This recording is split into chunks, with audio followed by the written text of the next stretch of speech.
Hey folks, so I am up at an Outpost fishing camp. It is, believe it or not, it is late September, it's about to turn October, and I thought I'd share with you 3 pieces of gear that we now bring that have really added to the comfort of our trip.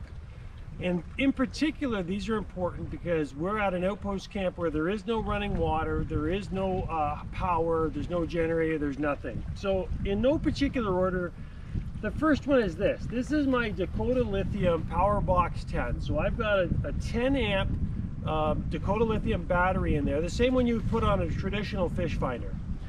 Because it's got a power box in it, I can take a USB, a USB-C out. I also have a spot for a cigarette lighter power out, and it also has a light on it. So that's what I use to charge, satellite devices, phones, anything that you need power.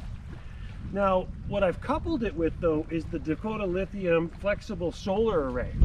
And so by having this, what I'm able to do is, like I am right now, during the day, I hook this up and it reverses, I charge up that lithium ion. So when we've got one battery in our fish finder, in our graph, and I've got another one in the power box, so we're just cycling through, so we've always got fully charged battery. So that solves the issue of keeping your fish finder charged. It also solves the issue of keeping all of your personal electronic charged. So, great investment.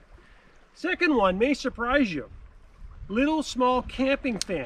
Okay, so this camping fan does a few things. First of all, it does have a light on it, so it can be hung if you want in your room, anywhere you want. In this case, if there's no lights, there you go. You got your little lamp.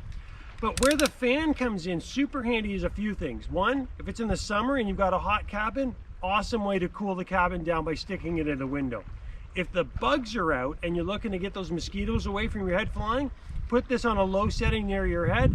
The mosquitoes can't handle it. And then the other thing that we have found is on really rainy conditions, if your footwear is wet, put them down and put a fan in front of them at night, and overnight your footwear is going to dry out. Beauty is, what's this charge from? A USB-C right off the power bank, right? So you can charge this. Now the last one I've got here is an addition, which is a small pump.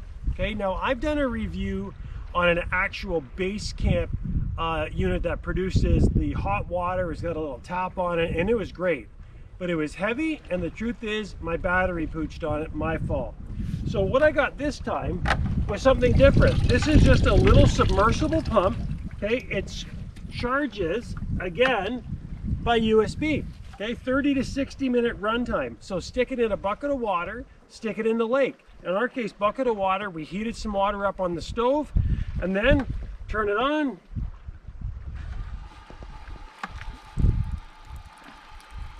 Wait for it. Oh, there we go. And so you've got a setting there.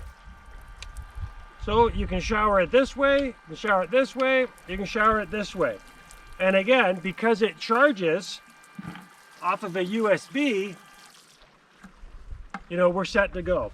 So because there is no shower here, and because the water, frankly, is a little bit cold this time of year, and then in some cases people just don't like to jump in the lake. So if you're looking to add a little bit of comfort to your outdoor fishing experience, 3 options for you to consider. I'd love to hear what your tips and tricks are too.